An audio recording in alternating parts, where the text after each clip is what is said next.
यदि पेट के सेंटर में आपको दर्द है, आपको खिंचाव है, आपको जलन है, तो फिर ये दर्द आपका गैस्ट्रिक अल्सर का दर्द हो सकता है। गैस्ट्रिक अल्सर का जो दर्द है वो बहुत ही सीवियर होता है, वो खिंचाव के साथ होता है, जलन के साथ होता है। और पेट का जो बीच वाला हिस्सा है यानी सेंटर जो है पेट का बिल्कुल सेंट्रल एरिया में आपको दर्द महसूस होगा। और ये दर्द खाली पेट बहुत ज्यादा हो सकता है या खाना खाने के बाद आपको ये दर्द के साथ वॉमिटिंग की फीलिंग, नोजिया की फीलिंग दे सकता है।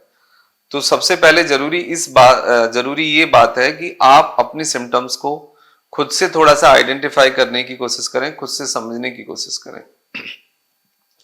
मैं आपका दोस्त डॉक्टर सुनील कुमार और आप देख रहे हैं doctor Kumar education clinic. I am post doctorate in clinical medicine and the metabolic science. Last 2 decade से मेटाबॉलिक प्रॉब्लम्स के बारे में जो मेरा अपना एक्सपीरियंस है और जो हमारे पास क्लिनिकल रिसर्च है और जो मेडिकल साइंस का जो प्रोटोकॉल है, जो उसके आधार पे मैं आपको गाइड करूंगा। तो आज हम बात करेंगे कि गैस्ट्रिक अल्सर के दर्द को कैसे पहचानें, उसको कैसे डायग्नोस करें, उसका क्या सही ट्रीटमेंट है और उसका क्या सही बचाव है।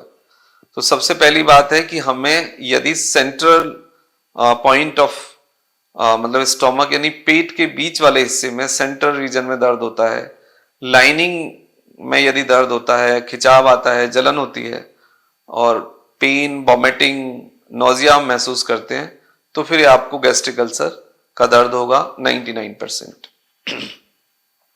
इसके बाद कुछ और सिम्टम्स हैं जो आपके गैस्ट्रिक अल्सर के दर्द के संदेह को बिल्कुल कंफर्म करेंगे।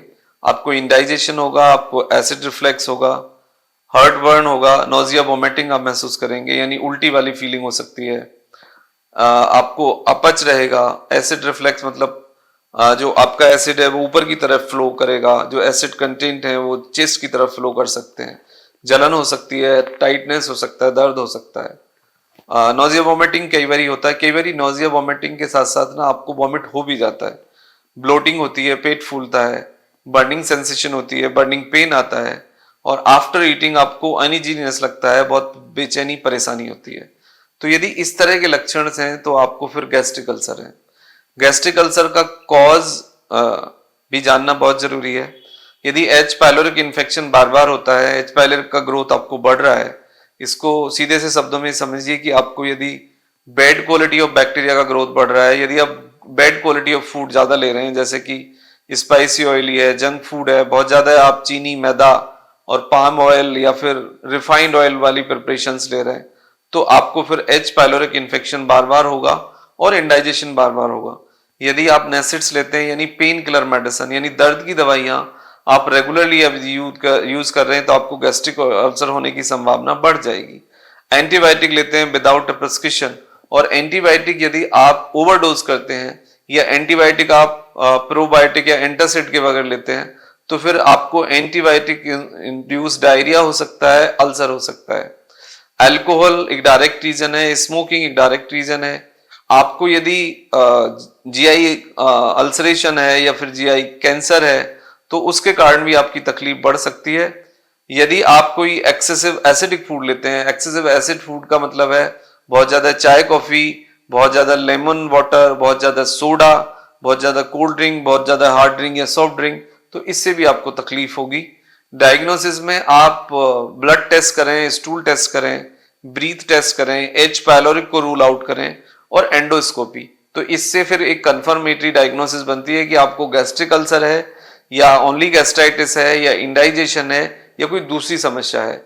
लेकिन यदि ये कंफर्म हो गया आपका, तो इसके बाद जो लाइन ऑफ ट्रीटमेंट है, उसमें लाइन ऑफ ट्रीटमेंट में आपको एंटीबायोटिक दिया जाएगा 7 to 10 डेज के लिए, एक एंटासिड दिया जाएगा लाइक रेविप्राजोल, डाउमपेरिडोन, जो मॉर्निंग में एम्प्टी स्टोमक ले सकते हैं, एक प्रोबायोटिक और प्रीबायोटिक लाइक वाइजिलेक और वाइजिलेक प्लस 1 कैप्सूल डेली, और उसके साथ आपको सुक्राफिल एक मतलब एक लिक्विड दिया जाएगा एंटासिड टाइप, जो आपको कूलिंग इफेक्ट देगा और आपके जो लाइनिंग, जो स्टोमक की लाइनिंग आपकी डैमेज हुई है या सेंसिटिव हो गई है, उसको हील करने में आपको मदद करेगा।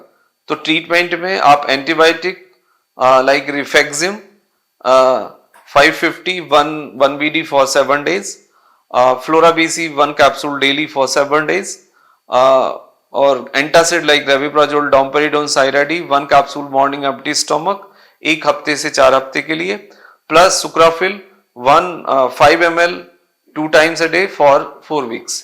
तो ये इसका एक लाइन ऑफ ट्रीटमेंट रहता है। लेकिन इस लाइन ऑफ ट्रीटमेंट से खाली ठीक होना बहुत मुश्किल है, आपको लाइफस्टाइल चेंज करना होगा, कॉज को हटाना होगा।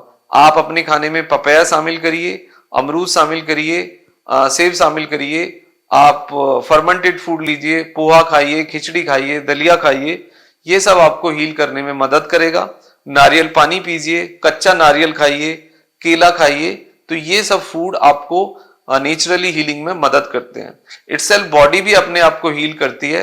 और सबसे इंपॉर्टेंट चीज है, यदि आपका सलेवा सेक्रीट हो रहा है, खाने को आप यदि चबा के खाते हैं, तो saliva itself having the ability like a Betadine, तो वो आपके गट के जो जख्म है, जो सेंसिटिव हो गई है, जो आपको बियर एंड टीयर हो गया, उसको हील करने में भी मदद करता है। तो खाना आप चबा के खाइए, खाना खाते समय केवल खाना खाइए, बहुत ज्यादा तला भुना और मसाला चिकनाई वाला फूड, पैक्ड फूड, बहुत ज्यादा एसिडिक फूड अवॉइड कर दीजिए। तो लगभग विद इन ए वीक आप हील हो जाएंगे और कंप्लीटली हीलिंग आपकी 4 हफ्ते में हो जाएगी।